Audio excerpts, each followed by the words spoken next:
Good evening. So, well, listen, I'm sitting here flicking through Instagram, sort of trying to figure out what I want to do with my evening. And I've just realised something, like, how do I put this? If I'm being redirected towards America, like, I'm single. I've had to close the door on things. I've brought closure to myself on a lot of unresolved issues, and it's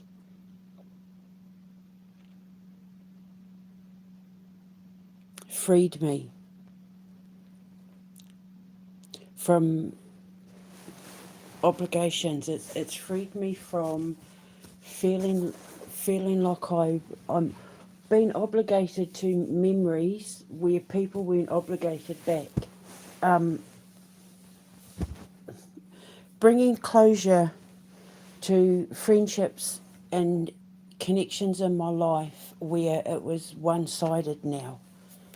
And because I'm a Scorpio, and with Scorpios, we find it really hard to let go of people that we're emotionally attached to.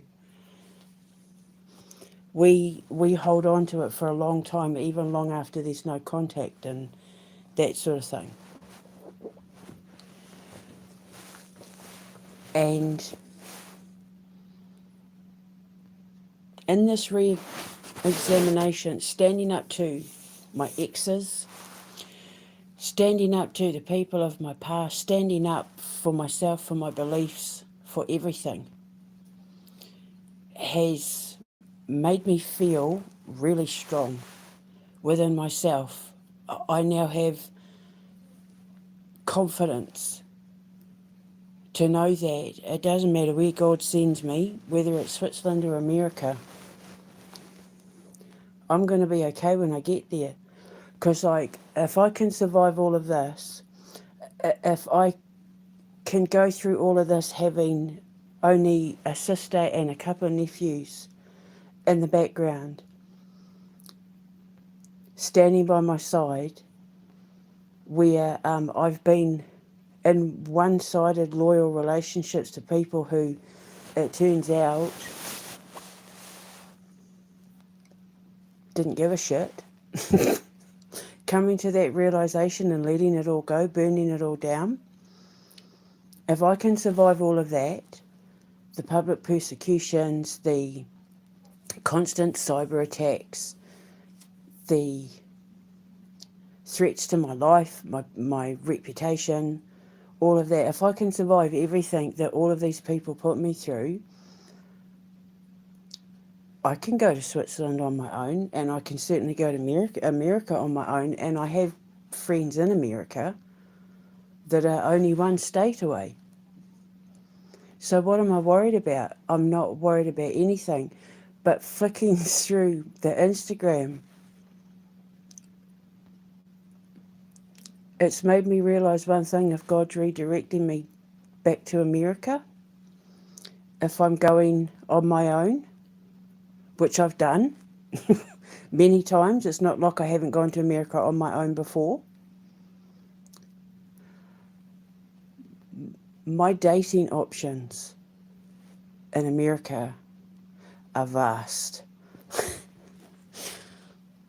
Like a smorgasbord of dating options between First Nations men, Hispanic men, all my favourite kind of goodies, African American men. So, and if I'm in South Dakota, I don't know how many African American men are in South Dakota, but I know that there's a high population of First Nations men. So it's like maybe God's saying, okay, let all of that go. You've said what you had to say. You can, if I die tomorrow, I have no regrets. I got it all out in the open. But if you do go to America, have you thought about these options over here? And all this powwow stuff's coming up on my YouTube And I'm sitting there watching it thinking, well, I mean, an Indigenous man, he's not going to batter an eyelid at what I am. Talking to animals and talking about spirit animals and totems and all of that is not, it's going to be second nature to him. And then Instagram, and it's all, like I was watching these African American men doing Grease, the musical Grease, and it was so adorable. And it's like, if I could find an African American man who isn't afraid to put himself lip syncing to a Grease video on Instagram, then he's not going to give two hoots about getting up on stage and performing something with the kids at the foundation. So it's kind of like,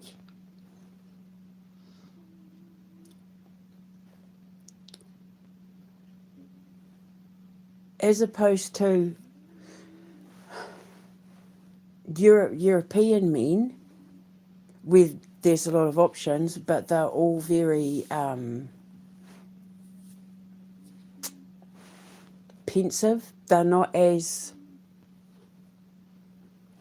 They're very serious when it comes to how they put themselves out there. With American men, whether they're Latino, African American, or First Nations, they're not. And I think, because whoever it is that I end up with is going to, he ends up basically joining my world, wanting to be a part of my world without any inhibitions and all of that, to join in with the kids and that. What better option to have than American men? They know how to have fun. They know how to put themselves out there. Americans aren't afraid to put themselves out there. They aren't afraid to make fun of themselves. They aren't afraid to laugh at themselves. They aren't afraid to be a bit silly. And even though, obviously, I need someone who can wear different hats, be serious when we need to be serious, but isn't afraid to just let it all out and have a bit of fun.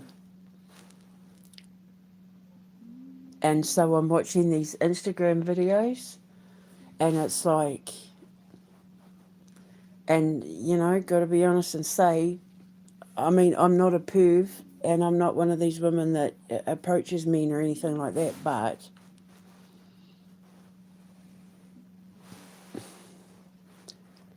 the options aren't bad to look at.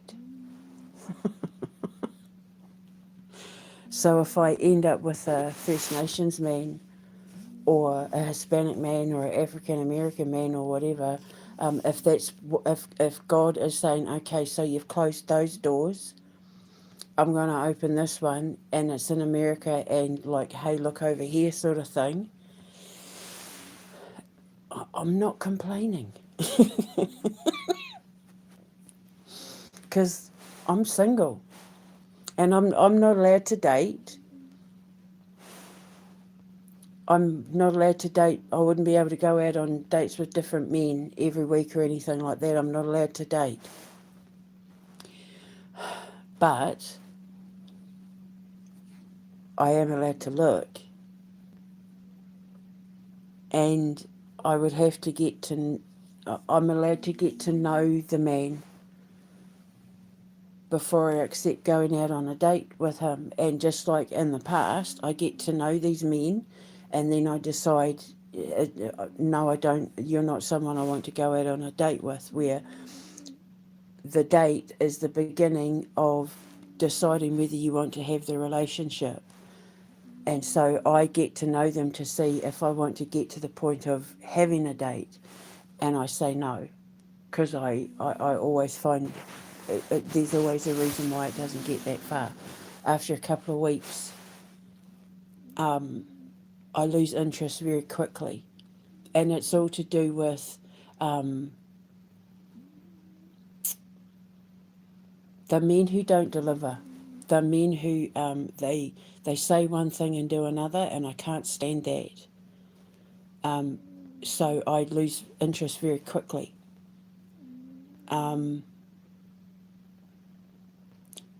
But if I'm going there and I'm going to be around, I'm going to need contractors. I'm going to need actors and musicians and all sorts of. I'm going to be around a lot of men, a lot of them. So the dating pool, there's going to be not that I would ever date anyone I was working with, but you know what I'm trying to say. And it's like I forgot just how many good-looking men there are in America. I forgot the bevy of gorgeous men strutting about in America because I was always married or sitting waiting, or you know what I mean.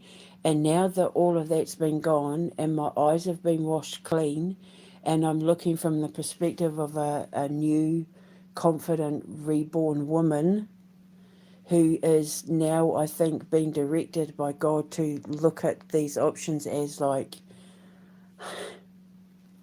have you thought about this? Have you thought about this? Like, you know, like, look at this new perspective. It's like looking at what I'm looking at. I'm not complaining. So, sorry, my phone's been going nuts today. Yeah, so it's like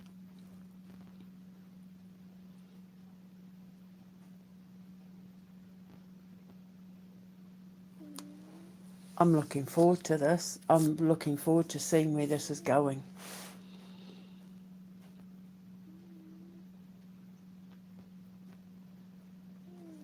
So,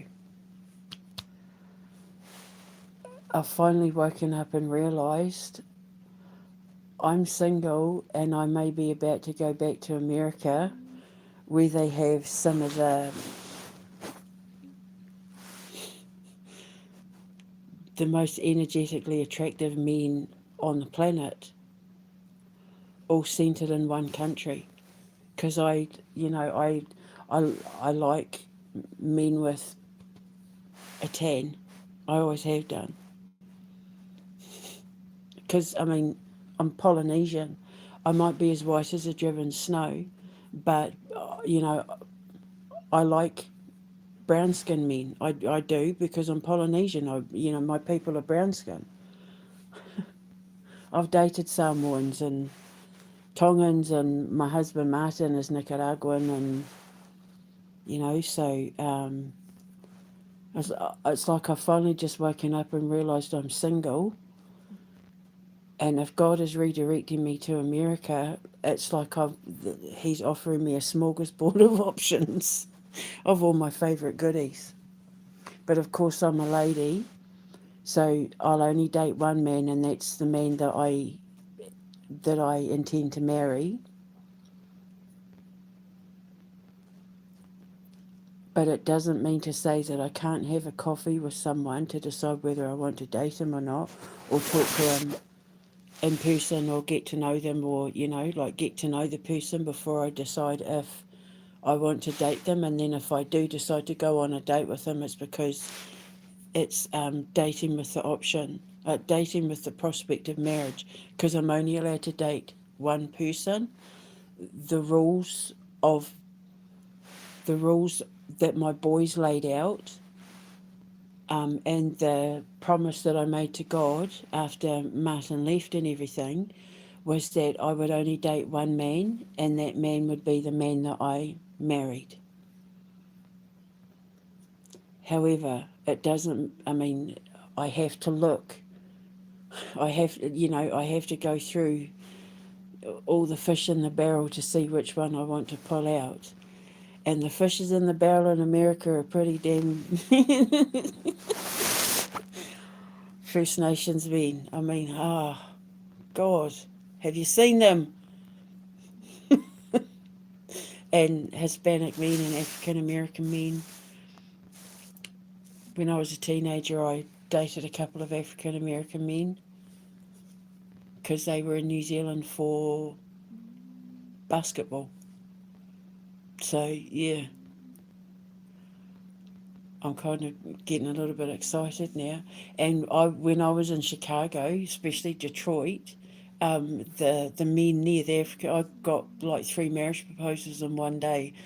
Apparently, because I'm so tall and curvy and my white skin and everything, I'm, yeah,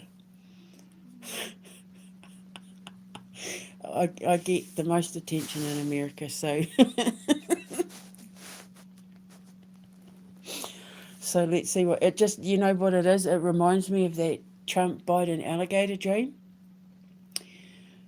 Um, when the men in the blue suits are looking up at the big screen praying to God about how to deal with this situation with this man that wanted to go to war and stuff. And the big alligator chasing the little alligator, which I believe is Iran and America.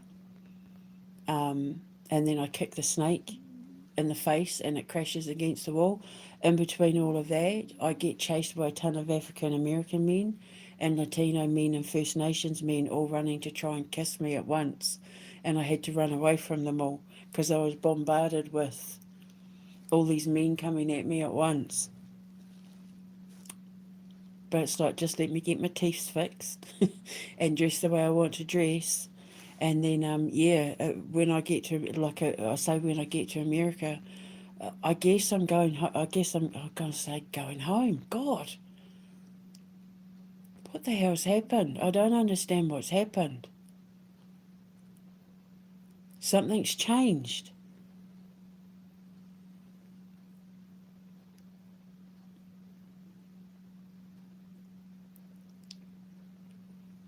I don't understand what's happened, but it's almost like God's preparing me. Get ready.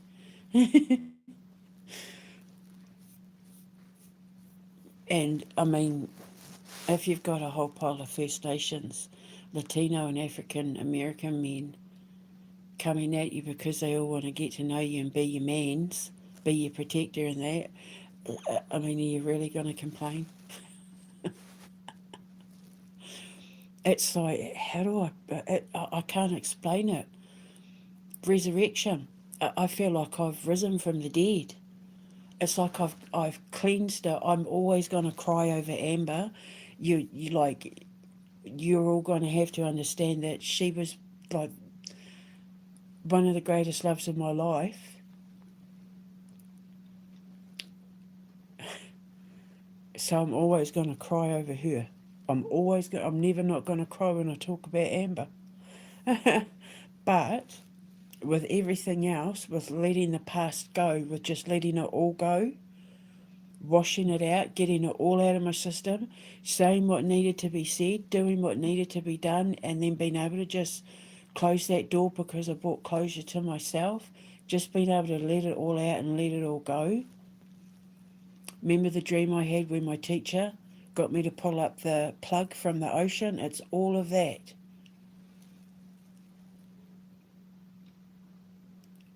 It's given me the confidence and the bravery to say, I went to America by myself before, I can do it again. I got my way all around America all by myself and I can do it again. And I know people in America. So I'm not going to be totally by myself. And I can do this because I've done it before.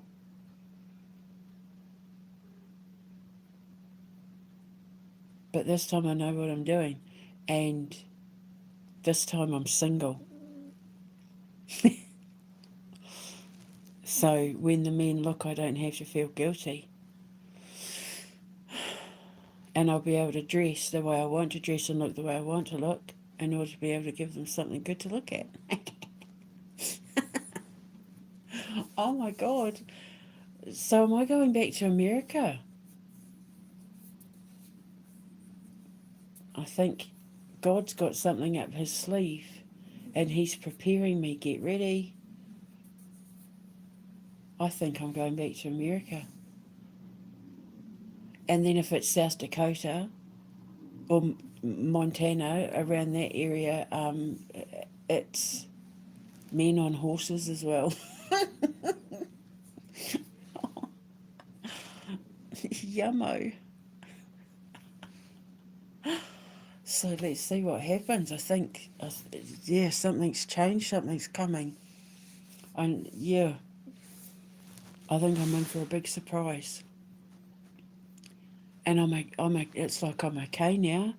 I've said my goodbyes. I.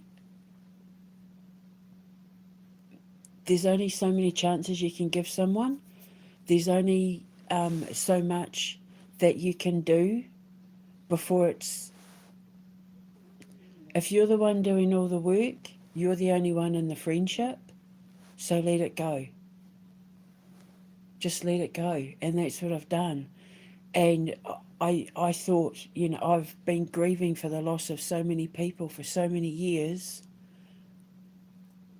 and doing this work on myself while I've been sitting in my bubble. I've now finally just let it go because I've found my purpose. I've truly found my purpose, and it was sitting in the past this whole time, but I was so busy dealing with trying to save broken relationships that were one-sided in that, and holding on to grief that was only me grieving, that sort of thing. um, Now that I've let it all go, like properly let it all go, I can see clearly now. And I wear glasses, and my glasses are at the dungeon. I haven't been able to see for years since I got locked up because I didn't grab my glasses, you see. I didn't know that I was going to get locked up for nearly 5 months. Otherwise, I would have grabbed my glasses. So I've been blind since June of 2022. But this clarity and this release, I can see clearly. My vision isn't 100%. I'm still going to need glasses, but my eyes are suddenly not blurry anymore.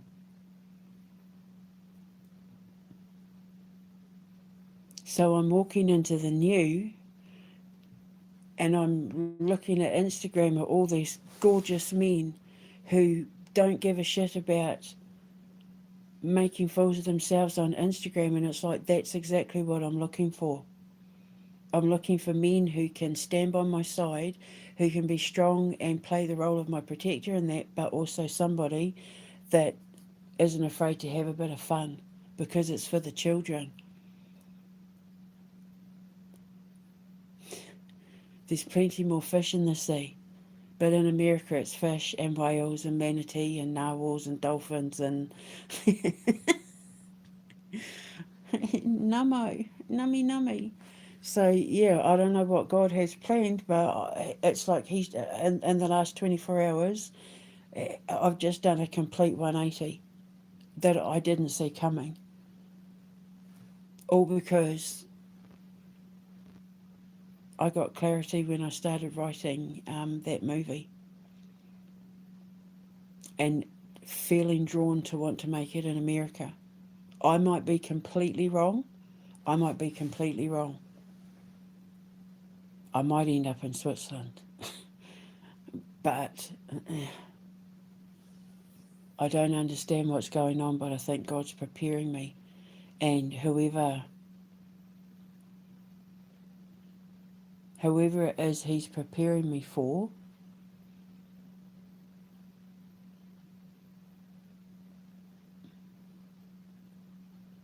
he better get ready because I'm a handful. But I'm a handful of fun. This is exciting. I'm actually like, I have clarity now. The grief is gone. I'm grieving for Amber, but that's understandable. But the grief of my past is gone because I'm learning to stand up for myself in a way that I would never have done before, but I'm learning to speak my mind, whether it's emotional, whether it's brutal truth. I'm speaking up and out, and it's pulled me up and out of the shadows and the darkness that was holding me back from my past. And I feel incredible. I feel like I've gone through another rebirth. Because ascensions, you go through cycles, when karmic lessons. When you haven't learnt your karmic lessons, the same patterns repeat.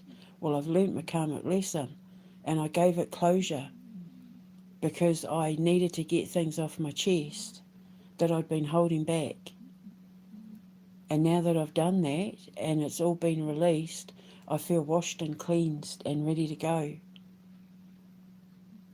So whoever I end up with doesn't carry any of the baggage of broken relationships, damaged friendships, that sort of thing, estranged family.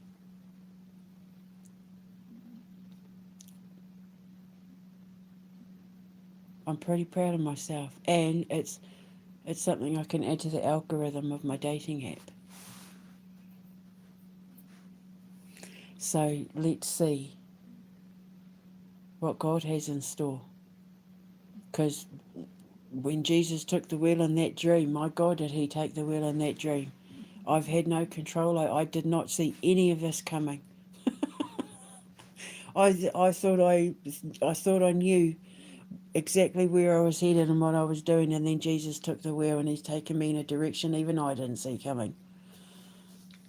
But I'm not complaining, because if it's taking me to what I saw on Instagram, it's like so I'm going to go now and get ready to settle down for the night. Here we go. Brand new chapter. Let the future commence. I'll speak to you later. Good night, everyone. Nighty, nighty. Bye. Mwah. I hope he's a musician or an actor. Be good if he's a musician or an actor, but because a musician would be perfect, because then he could sit and help me write my music, compose my music. But I don't care as long as he wants to join in. Nighty night. Mwah.